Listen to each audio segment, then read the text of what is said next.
Assalamualaikum warahmatullahi wabarakatuh.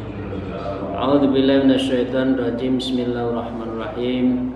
Alhamdulillahilladzi hadana li hada wa ma kunna linahtadiya laula an hadanallah. Asyhadu an la ilaha illallah wa la syarikalah wa asyhadu Muhammadan abduhu wa rasuluh la nabiyya ba'dah. Amma ba'du.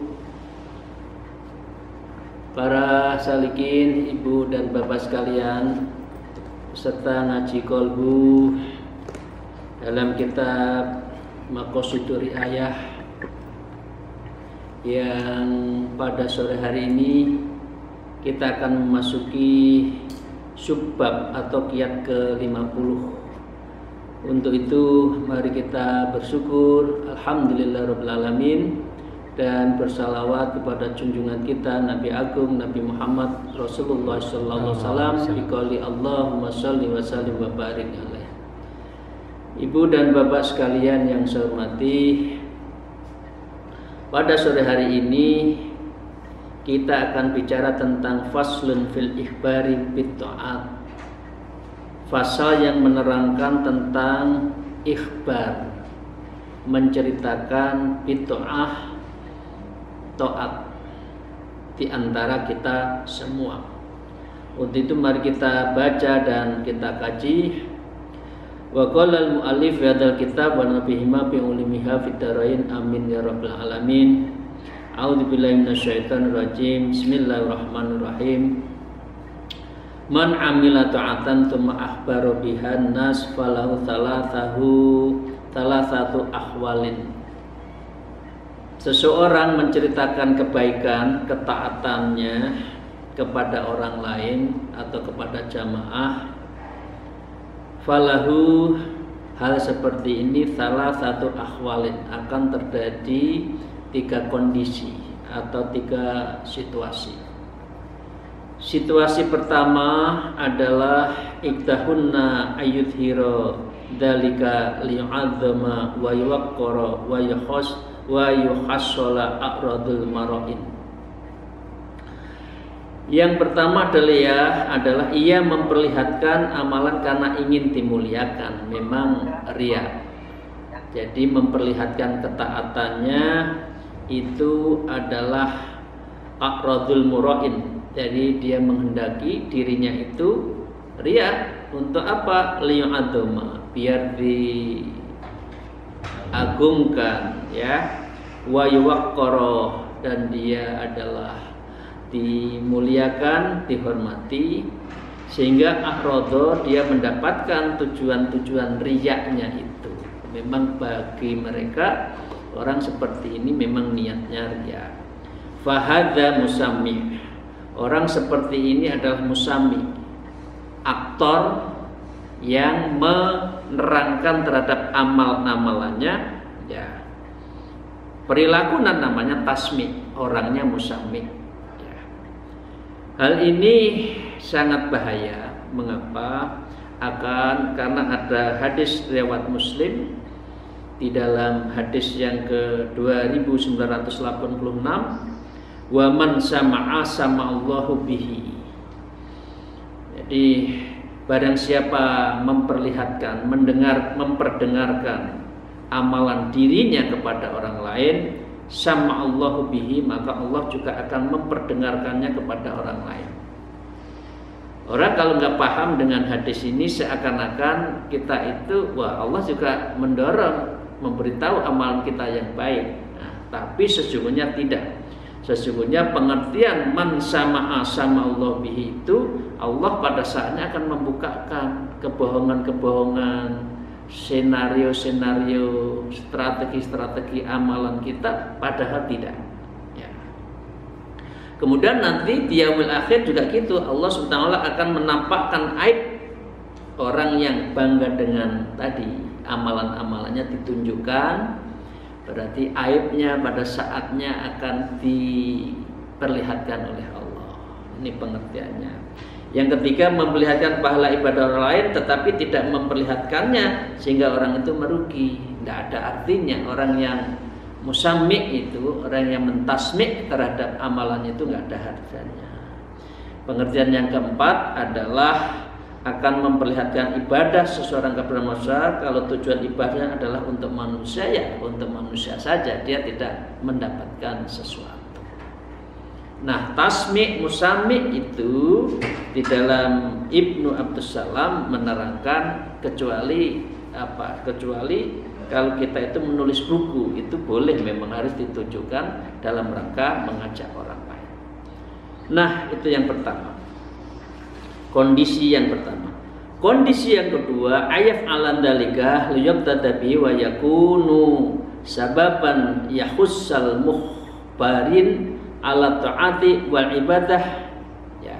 Yang kedua adalah yaf'ala dalikal yubtada bihi. Jadi orang melakukannya itu agar diikuti, agar menjadi perantara. Ini mirip dengan subbab kemarin.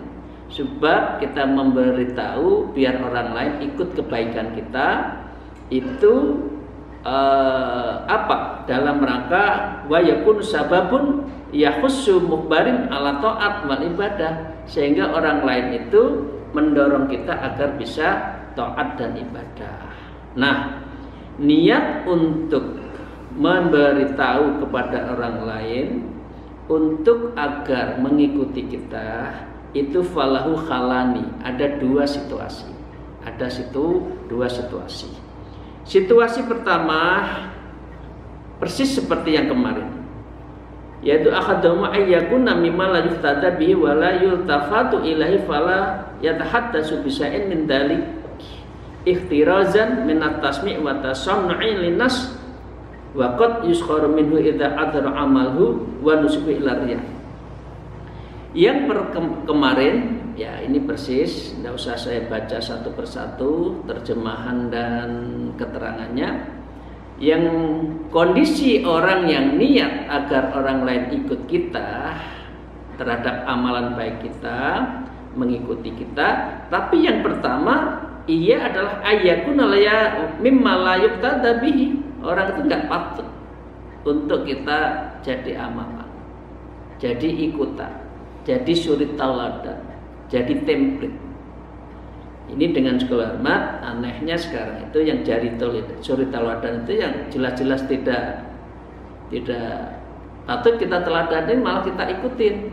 Ya nggak usah disebut, misalkan para tokoh, para artis, malah jadi teladan, padahal tidak. Cara pakaiannya gimana, cara perilakunya malah jadi teladan. Padahal walaupun dia berbuat baik lah, dalam posisi seperti ini sudah jelas dia itu tidak dalam posisi yang pas untuk diteladani. Ini tidak boleh, ya.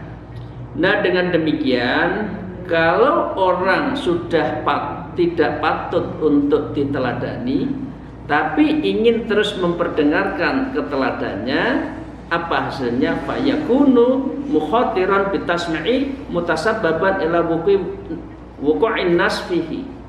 Bisa jadi fayakunu, orang seperti ini mukhatiran, dan orang seperti ini adalah mengambil risiko bitasmi, dengan memperdengarkan amalannya itu mutasabbaban, menjadi sebab ila, ya, yang menghasilkan wuqu'in nas fihi, malah mencemooh.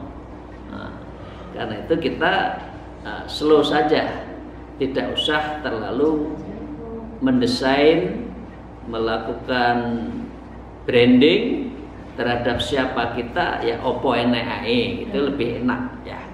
Ini kondisi yang pertama. Tapi kondisi kedua yaitu ketika seseorang itu ayyakun man yuqtada, orang yang sudah jelas patut kita teladani, menceritakan nggak apa-apa. Memang orang itu orang dikenal baiknya, orang yang ihsan, orang yang amilus sholeh, dan orang yang soleh, orang yang kesehariannya bagus. Contohnya apa? Ahaduma ayyakuna mimman yaqtadi fi ammatun nasi kal khulafai rasyidin wal ulama wal muttaqin.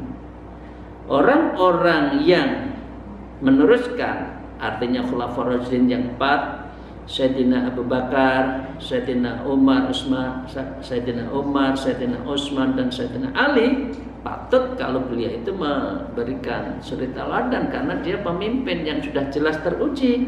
Wal ulama, karena ulama itu adalah warasatul anbiya, wal muttaqin, dan orang yang muttaqin.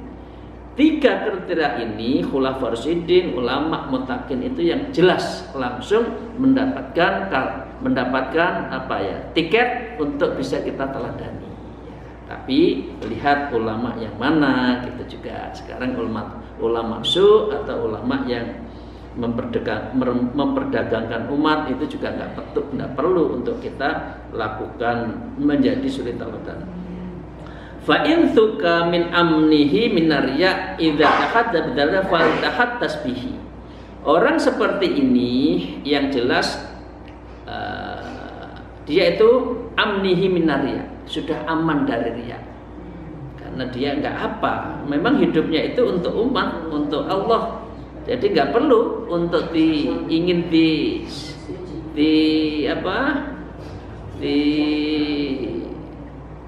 puja-puji bangsa, nggak perlu.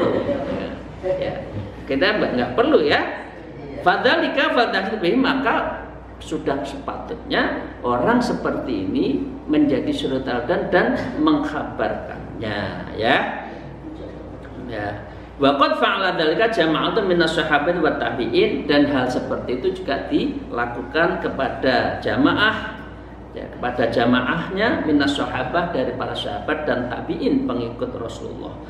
Mereka itu adalah alladzina yuqtada bihim fi aqwalihim wa af'alihim wa qad sababi idharir dzalik, dan tindakan mereka memberikan amalan menjadi perantara, ya, ketulusan orang itu bisa ikut ila nusuhi, dan menjadi sahih sah, ya, meyakinkan nasah, ya, sahih muslimin kepada kaum muslimin yang lain, wa hattaim ala ta'ati rabbil alamin, sehingga orang itu ikut menyembah, ikut taat kepada Allah Subhanahu wa taala. Jadi ini ya. Jadi kalau ingin mencontoh, contohlah yang betul-betul ulama, muttaqin, Khulafaur Rasyidin, dan itu kita bisa lakukan.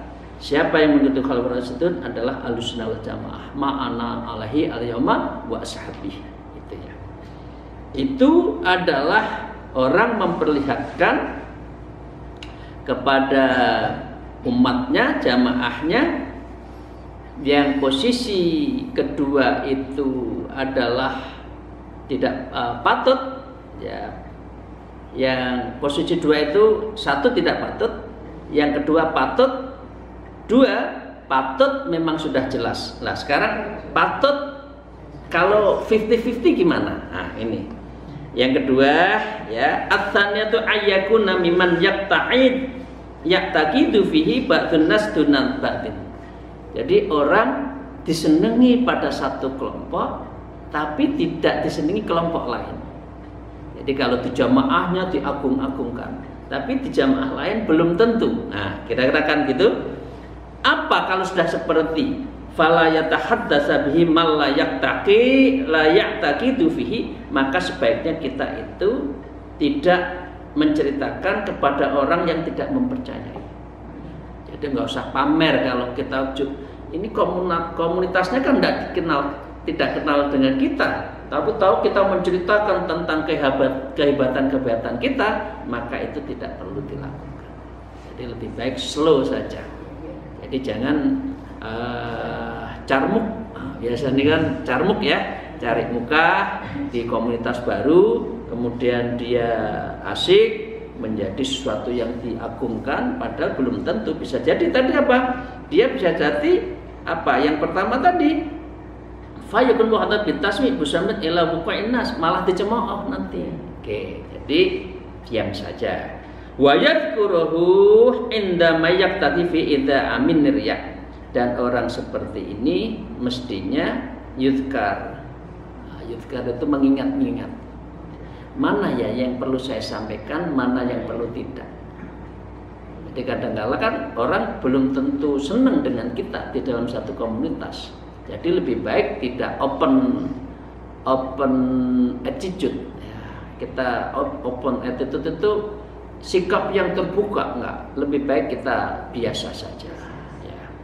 Tapi kalau komunitasnya orang yang TST, tahu sama tahu, ya enggak apa-apa. Kelemahannya kita tahu, kehebatannya tahu, kelemahannya kita saling menutupi, kekurangannya kita dorong untuk diperbaiki, kebaikannya kita jadikan teladan, itu boleh.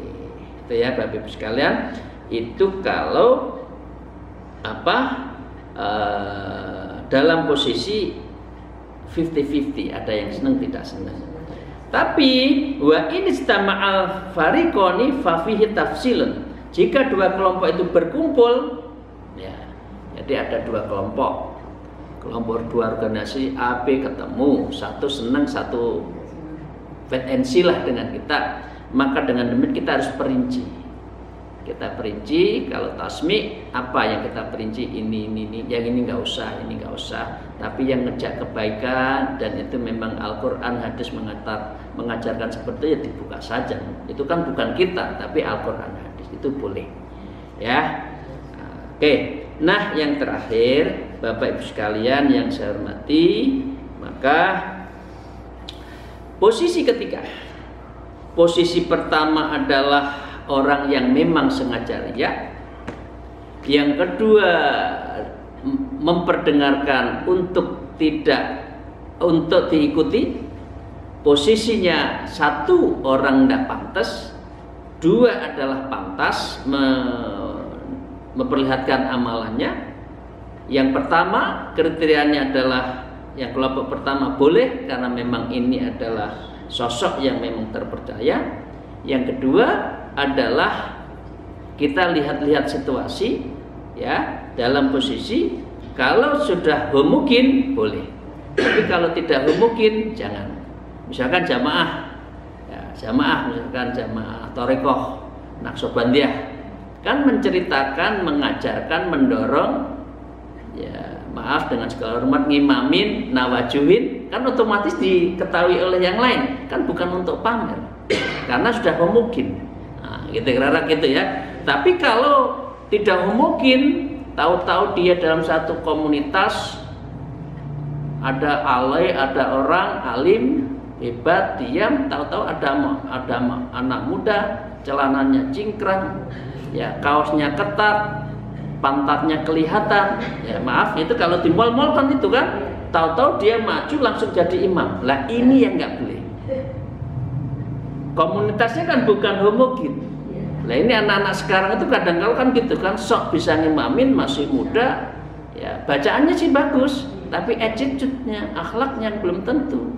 Pakaiannya pakai lengan pendek, ya ketat lagi, celananya ketat, cingkrang, kadang-kala kaosnya itu menyingkap, kelihatan pantat. Nah, ini orang-orang yang seperti ini yang tidak tahu bagaimana menempatkan diri di dalam konteks beribadah dan itu sesuai dengan syariat dan dalam fikih. Nah, berarti sudah ketahuan. Yang ketiga, posisi ketiga, tadi kan ada namanya adalah salah satu ahwalin, 3 kondisi. Kondisi ketiga adalah ayyakhsha minat tahaddusi bil amali liriya wal tasmi. Yang ketiga itu tipologi orang yang selalu khawatir berbuat riya dan tasmi, mendengarkan, menceritakan amalan-amalannya itu, ya, dan dia lebih hati-hati. Dia warok itu adalah lebih hati-hati, tidak mengambil peran dalam posisi yang tidak dalam posisi yang memang dikehendaki oleh jamaah. Tapi kalau sudah jamaah silahkan Pak Kiai, silahkan Imam, silahkan doa baru. Kalau enggak dia enggak mau menonjol-nonjolkan diri. Nah, dengan demikian Bapak Ibu sekalian yang saya hormati, yang ketiga ini adalah apa? Yang ketiga ini adalah dalam posisi disebut dengan kekhawatiran. Ya, fala yatahaddasa bidzalika bidzalika ihtiyatan wa takharrujan anit tasan'i wa tasmi. Kalau sudah khawatir bahwa kita itu memang tidak ingin tasmi dan ingin riya, atau tipologi kita itu adalah defend, memang ini warok yang terbaik, maka ya udah, fala yatahaddats, enggak usah menceritakan, ya. Ini bidzalika ihtiyatan wa takharrujan, sebagai bukti kehati-hatian, ya, anit tasannu'i, dari kepura-puraan, wa tasmi, dan melakukan tasmi itu. Jadi Bapak Ibu sekalian, demikian ya pada hari kita sudah beberapa hari ini kitab ini mengajari kita semua agar kita bisa menempatkan diri. Saat mana kita boleh menceritakan amal baik, saat mana tidak, ya. Dalam posisi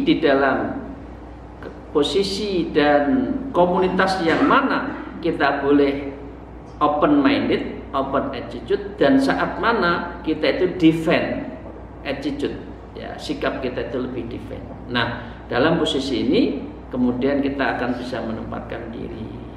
Demikian, terima kasih Bapak Ibu sekalian. Semoga apa yang kita kaji pada hari ini di dalam kiat ke-50, yaitu fil ikhbari wa ta'at, menceritakan ketaatan itu menjadi bagian dari pegangan kita agar hidup sehari-hari kita itu ada rujukannya. Terima kasih, dan besok kita akan bahas tentang fi tafdhili amalis sirri ala amalil alaniyah. Kita akan bicara besok tentang keutamaan amalan yang tersembunyi atas amalan yang terlihat. Nah, besok ya. Di mana yang baik, mana yang boleh, amalan kelebihannya apa, insya Allah kita akan bahas besok. Moga-moga kita mendapatkan ridho, maunah, dan juga mendapatkan futuhul qulub, dibukakan pintu hati kita agar selalu mendekat pada Allah. Pada Bapak Ibu sekalian yang di rumah, moga-moga selalu beribadah lebih pateng ya bahasa Jawa Timur ya, lebih semangat lagi di bulan Ramadan. Dan Bapak Ibu sekalian yang di peserta suluk, lebih ikhlas, istiqomah, dan sabar ya. Ini ya, seluruh saraf sudah disentuh. Moga-moga ini menjadi bagian dari kesempurnaan kita dalam beribadah dan kita mendekatkan diri kepada Allah. Ini sudah pada amalan bagaimana zikir menyentuh ginjal, bagaimana zikir menyentuh limpa, bagaimana menyentuh ruh, bagaimana mencursir ya, hati yang paling kecil. Ini ada amalannya, itu disentuhkan, disetrum-setrumkan, sehingga setelah kita pikir itu seluruh askar, seluruh organ tubuh kita itu terjalin di dalam satu kabel, yaitu kabel Allah Subhanahu wa taala. Demikian, terima kasih. Adul kalam, wallahul muwaffiq ila aqwamit thariq. Wassalamualaikum warahmatullahi wabarakatuh.